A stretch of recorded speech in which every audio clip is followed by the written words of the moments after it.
Good morning, students. This is 12th class biology, lecture 3 of chapter 7, evolution. Topics to be discussed today are natural selection by anthropogenic action, adaptive radiation, convergent evolution, and theories of biological evolution. So first of all, we will discuss about the natural selection by anthropogenic actions. I told you about the natural selection in previous lecture also.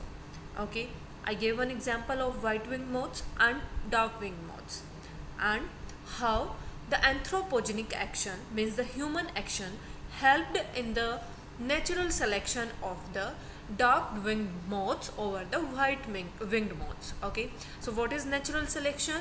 The organism which is fittest to the changing environment. Okay, which is fit in the changing environment, which can survive in the changing environment, is selected by nature, right? So here there is one more example that how the human action can help in natural selection of any species or any living form over the other. So look here, excess use of herbicides, the chemicals which you use in your crop fields to kill the weeds, and pesticides, the chemicals which are used to kill the pests in your crop fields, right? So these chemicals, excess use of these chemicals resulted in selection of resistant variety. How? Because when these chemicals are used to kill the pest or to kill the weeds, what happen? Most of the pests will be killed due to these chemicals, but out of hundreds there might be any one or two pest which is having any mutation. Okay, and due to that mutation, that pest is having resistance power against that pesticide. Okay, so when pesticide will be used, that mutation of that pest will act like a beneficial mutation, like it will give the adaptability, it will give the resistant power against the pesticide. So you can say it will give the adaptability to the changing environment. Changing environment means pesticides are used. Okay, so it's like a changing environment for the pest. So what will happen? That pest will be that pest is resistant due to mutation, so that one or two pest will not be killed on the use of that pesticide, while the others will be killed. Now what will happen? Only these one or two pests will remain in the whole crop field. So these pests will now get more chances for their reproduction, as well as for the they will get plenty of food and space. Okay, so there will be more chances to increase their population for those pests. Okay, and with time what will happen? Their population will increase. Okay, and a new variety of pest or a new species of pest will arise after some time, and that complete you can say population of the pest will be resistant to the pesticides. Okay, so it results into formation of pesticide resistant varieties of the pest. Likewise for the for the weeds plants also, herbicide resistant varieties are produced by the excessive use of these. I hope you get it. Now same thing happened with the use of excess use of the antibiotics. Antibiotics we usually take to kill the bacteria, right? Now what happen when antibiotics are used in excess? Then what happen? All the bacteria will be killed by these antibiotics except any 2 or 3 bacteria which are having any mutation, and due to that mutation those bacteria are having any the resistant power for the antibiotics. So those bacteria will survive, right, and will reproduce and will increase their population, and after some time, after few months, those will means the new population will be of the bacteria which all will be antibiotic resistant. So excessive use of antibiotic is not good, okay, because it results into formation of resistant varieties of the bacteria. So this is somewhat like antibiotics, herbicides, pesticides, all these are used by the human, okay.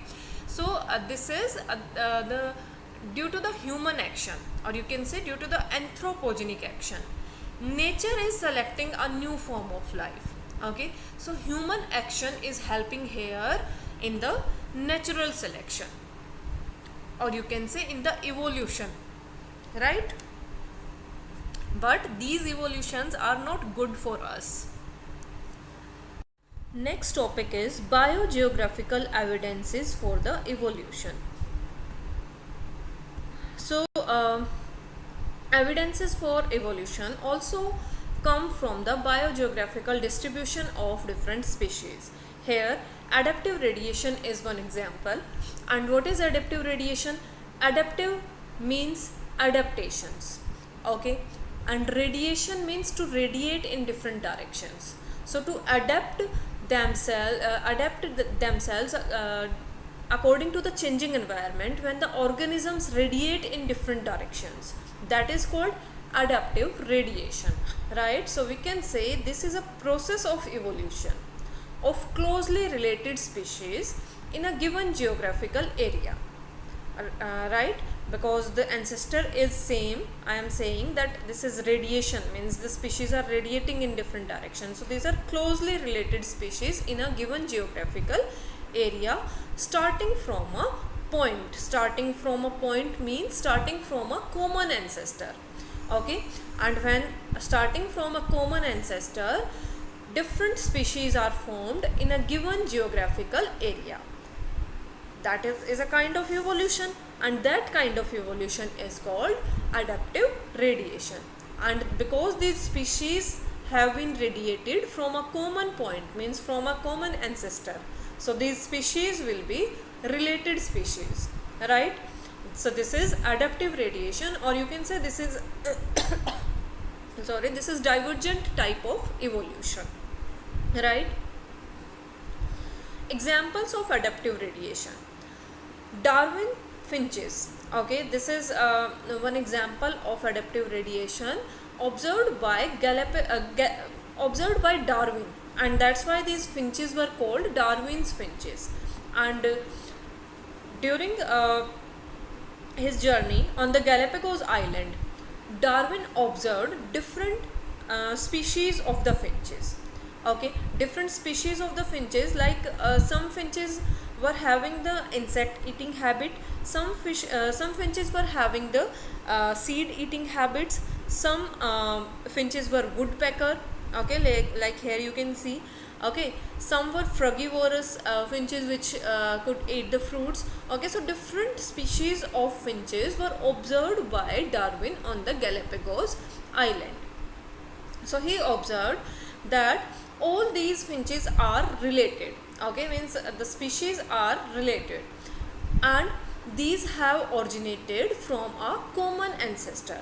In starting on the Galapagos Island, only one type of finches were present, okay, and all were same shape of the beak, okay, and all were seed eaters, means all finches used to eat seed.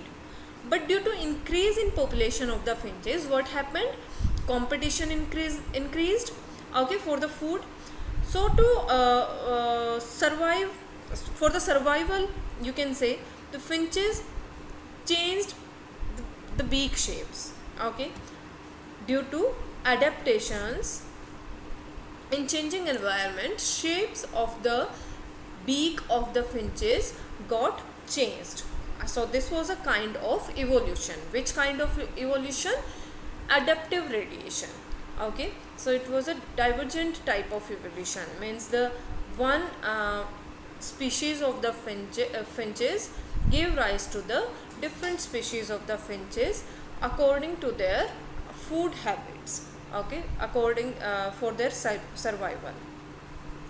Because the insect eating finches will be required some other shape of the beak, woodpecker will be required, some other shape of beak. Okay, then one more example is Australian marsupials. Australian marsupial is also an example of the adaptive radiation, and also placental mammals in Australia. So all these are example of adaptive radiations. Here you can see these are Australian marsupials. Okay, and these are showing adaptive radiation. This is the diagram given in your NCERT book. Okay, so here you can see this is a common point, means a common ancestor. Okay, and all these Australian marsupials arise from this common ancestor, from the common point. So this is showing the adaptive radiation or divergent type of evolution it is showing. Okay, adaptive radiation mean in a geographical area these different related species have arise from a common point, right?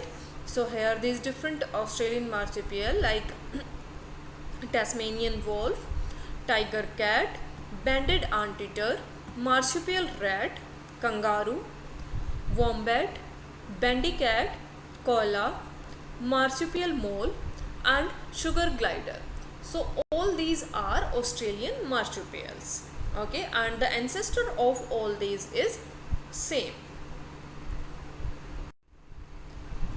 Now placental mammals represent one more example of the adaptive radiation, and placental mammals names are mole, anteater, mouse, lemur, flying squirrel, bobcat and wolf.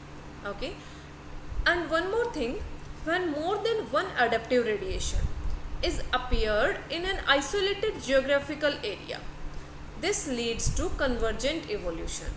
Okay, so if in any isolated geographical area which is separated from other geographical area, if the two adaptive radiations or more than two, okay, so if more than one adaptive radiation appear at the same time in any isolated geographical area, that is called convergent evolution.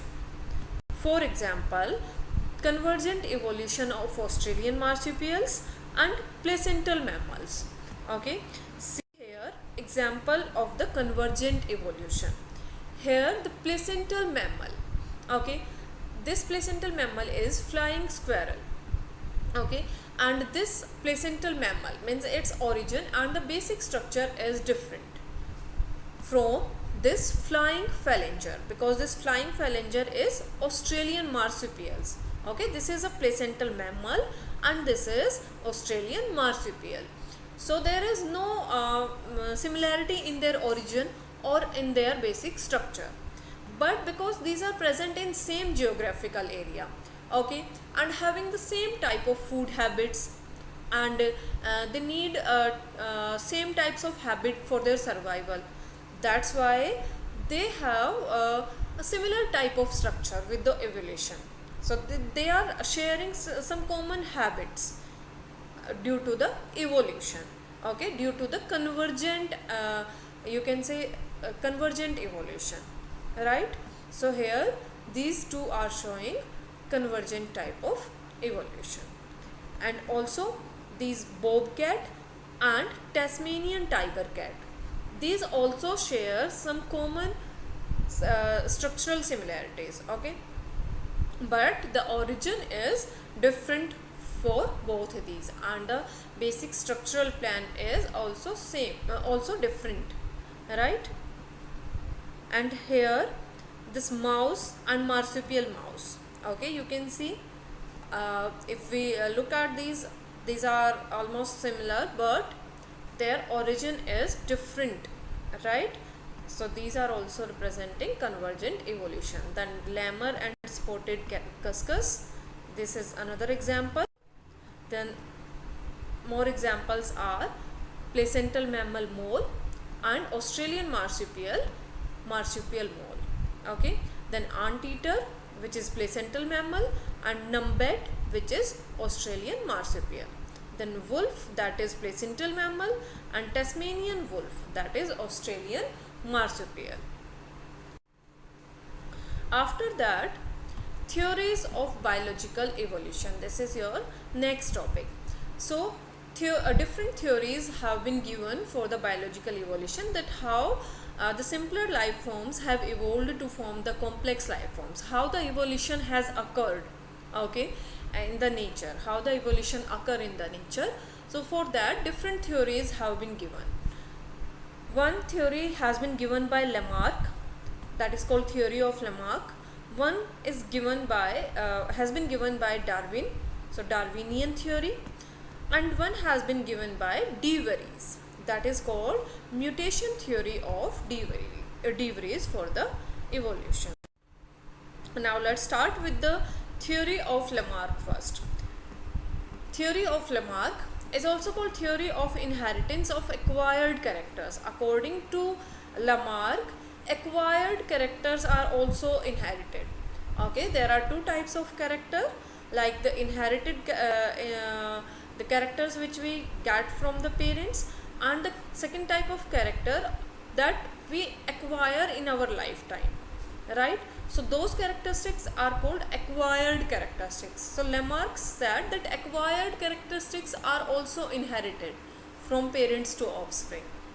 So this theory says that evolution of life forms occurred by use and disuse of organs.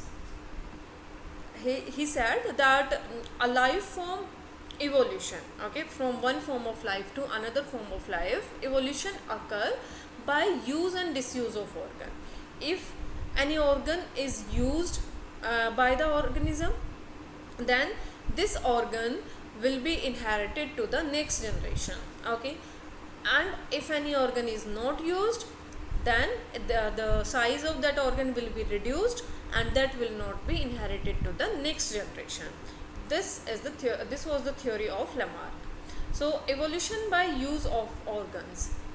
He gave an example also for this. He said that the long neck of giraffe is due to continuous elongation of forage leaves on tall trees. What happened in starting, giraffe neck was not long, okay, but with evolution, neck size of the giraffe increased, right? Now Lamarck gave a reason for it. He said that in starting, because more grass was available and more herbs were available, so there was no need to use the neck by giraffe, and that's why the size of neck of the giraffe was small due to disuse of the organ. But later on, due to increasing population, okay, due to increasing competition for the food, giraffe used to eat leaves from the tall trees, okay, and for eating those leaves from the tall trees, giraffe started using its neck, okay, and with the time, due to continuous use of that organ, means due to continuous use of the neck size of the giraffe increased from generation to generation, because the increased size of the neck got inherited to the next generation and then to the next generation, and this is how the evolution in size of neck of giraffe took place, okay. So this was the theory given by Lamarck. Evolution by disuse, total disappearance of the limbs in snakes. So this is another example given by Lamarck for the use and disuse of the organ, that how the use and disuse of organ results into evolution, okay, that limbs, because snakes are kind of reptiles, okay, and snakes do not use their limbs, and that due to that reason their limbs got disappear with time, generation after generation. Now such acquired characters inherit to succeeding generations. According to Lamarck, this theory was eliminated out because it is proved that the characters are inherited only through genes. Now later on, the theory of Lamarck was disapproved, okay, it was eliminated because it was proved later on that only the characters can be inherited only through the genes, okay, means the characters which are present on the genes. So only through genes characters can be inherited, and the acquired characters means the character those are acquired by the organisms in their lifetime cannot be transmitted from one generation to next generation. Only genes are responsible for carrying a character from parents to the offspring. Later on it was proved, and that's why this theory was disapproved.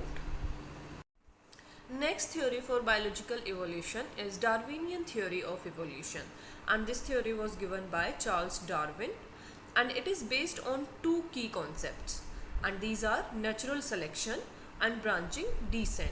So these two are key concepts of Charles Darwin theory, natural selection and branching descent. So first let's understand what is natural selection according to Darwin. So here one example is given in your NCERT book to explain the natural selection, right? So this example is, consider a bacterial colony A, okay, means A type of bacteria are growing on a given medium, given nutrient medium, okay. A type of bacteria are growing on a given nutrient medium. Now if the medium composition is changed, means any nutrient has been changed in that medium, only a part of population, say B, can survive under new condition. Now what happened, this bacterial colony in which most of the bacteria were of A type, but 2 or 3 bacteria in hundreds were of B type also, okay. But because of the majority, this population of A bacteria was visible, right, and it was not visible. These only 2-3 bacteria were present among the hundreds of A type of bacteria. Now what happened, when the medium composition is changed, only a part of population, say B, can survive under new condition. Now what happened, due to change in composition of the nutrient medium, these A type of bacteria would not be able to survive, okay. But that change in nutrient medium was favorable for the B type of bacteria. So what will happen, only this part of the bacteria will survive, and all the A type of bacteria will got vanished, right.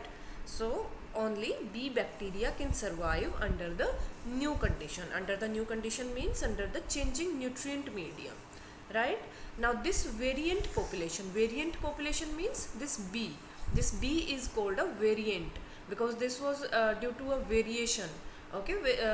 This was due to a variation that these bacteria were able to survive in the changing nutrient medium. So this is called a variant.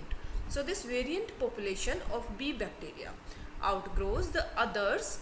So it will outgrow the others means because it will reproduce at a fast rate. If there is no competition, you know, all the A bacteria have been vanished, so these will get enough food, enough space, okay. So these this variant population outgrows the others and appears as new species. So after some time, what will happen, in the cultural medium you will see only B type of bacteria. All the B type of bacteria will be present on the cultural medium. Before some time the bacterial colony was of A type, but now due to change in medium, bacterial colony has become B type. So you can say this is a type of evolution. A type of bacteria have changed to B type of bacteria, and I hope now you can understand that what is the actual reason behind this evolution, okay. That is change in nutrient medium condition, and that is the mutation, the favorable mutation that was present in the B, right. So this B after some time will appear as a new species, right. That is, B is better than A under the new condition. We can say that in the changing nutrient medium, B is better fitted, right. In that condition, B is better than A, right. And nature always selects the fitness, okay. So if the B is better with the changing environment, nature will select the B. So nature always select the organisms which can adapt themselves, which can change themselves according to the changing environment. So here nature selects for fitness. So nature has selected B type of bacteria after the change in medium composition. So this was the natural selection concept of Darwinian theory.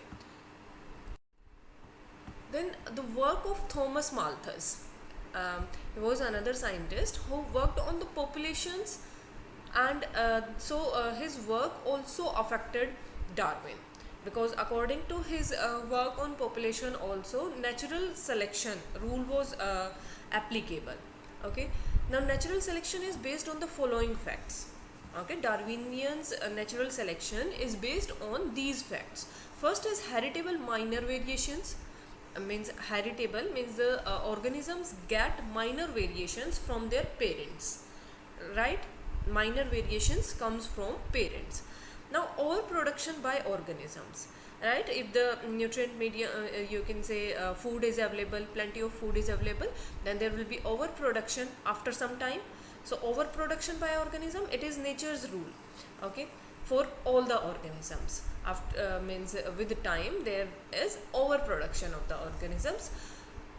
Then if there will be overproduction of the organisms, the food and the space is limited. Okay, so what happens, that limited natural resources means food and space is limited, so limited natural resources. Then what will happen, there will be struggle for existence, means competition will be there, struggle for existence of the organisms will occur, right? Then if the struggle will occur, what will happen, there will be survival of the fittest, right? If the two organisms are struggling for the same source, either it is space or the food, then who will survive? Obviously the fittest one will survive. Okay, so these are the facts for the natural selection, and these are applicable on all the organisms, on all the population, either it is human population or of any small bacterial population. So Darwin said that the organisms with better heritable variations, okay, the organisms which got variations from their parents. Okay, so and means there are different kinds of variations can be there. Okay, variations are, you can say, due to, mutations. Okay, so this mutation word was not described at that time. Darwin used that these are variations due to which any organism is fit to the environment, or any organism is not fit to the environment. He used the term variation. Okay, so he said that the organisms who got the better variations from their parents, for example, better resource utilization. Okay, like bee bacteria had some variation for the better resource utilization in the changing nutrient medium condition, right? So those organisms will reproduce and leave more progeny, right? And it leads to a change in population characteristics. If any one specific type of you can say organism is producing at high rate and leaving more progeny, then what will happen, it leads to a change in population characteristics, right? And a new form appear, right? So according to Darwin, that variations come from the parents, and if any organism got the better variations which can provide them advantage to adapt themselves in the changing environment, then that organism will reproduce at high rate and will increase its population, and will appear as a new form of life. Now population size grows faster if everybody reproduces maximally, right? If all the organisms of any population reproduces at maximum rate, then what will happen? Population size will grow at very fast rate, right? For example, bacterial population means if all the bacteria will reproduce maximally at the maximum rate, then the population size will grow in a very short time. But the population sizes are limited due to competition for resources. Okay, now what is the factor which limit the population size? That is limitation of the natural resources. That can be food or that can be space, right? So sizes are limited due to competition for resources, and because of the limited resources there will be struggle for existence, right, among the organisms. Only some survives, means after this struggle only some survives and grows, and which will survive? Which is fittest, which is having the useful variation. okay, which have got useful variation from their parents. So there will be survival of the fittest. So this is a complete Darwinian theory. Now this is your homework. NCERT question number 1, 3 and 8. Now let's discuss the homework solutions of previous lecture. I gave question number 2 of NCERT as homework, and the question is, find out from newspapers and popular science articles any new fossil discoveries or controversies about the evolution. So this is one of the recent discovery about the fossil, okay, and this was an article published on 6th May 2020. So this is a recent one, okay. In one of the science magazine, this article was published on 6th May 2020, and according to it, the recent studies have identified new species of Hadrosaurus in Alaska. Alaska is a state of US, and Hadrosaurus fossils were found in Alaska, right? But other research shows that these Arctic hadrosaurs, okay, means these Hadrosaurus fossils actually belong to the genus Edmontosaurus. Okay, they said that these belong to the genus Edmontosaurus, which has already been discovered, okay, an abundant and previously recognized genus of, what is this, Edmontosaurus? This is a previously recognized genus of duck-billed dinosaurs, okay, and known from Alberta south to Colorado. Okay, so many studies say that it had already been discovered in southern Alberta and Colorado, and this Hadrosaurus is is one of the species under the genus Edmontosaurus, right? Now one more example, this is about one more recent study about the fossils, and it was published on 15th April 2020, right? And according to it, 4 fossilized monkey teeth discovered deep in the Peruvian Amazon, okay, provide new evidence that more than one group of ancient primates journeyed across the Atlantic Ocean from Africa, according to new USA research. USA is University of California, this is. So according to their research, just that is published in journal Science, okay, they said that these fossilized monkey teeth show the new discovery about the ancient primates journey. And this is answer for NCERT question number 6. And here these are names of some modern animals with their ancient fossils. So these are modern day animals, 10 modern day animals, and these are names of the fossils of these animals, we can say, on the basis of which we know about the evolution process of these animals today, okay. For example, Ramapithecus, this is one of the fossil of human being, okay, and many fossils were found to study the evolution of human being, and this is one of those fossils. So this is very important for knowing the evolution process of any animal, okay. So Ramapithecus is one of the fossil of man. Then Eohippus, this is one of the fossil of horse, which is important for the evolution study of horse. Then Leptoscion is one of the fossil of dog. Protylopus is fossil of camel. Then Moirithurs is fossil of elephant. And for whale, name of fossil is Protocetus.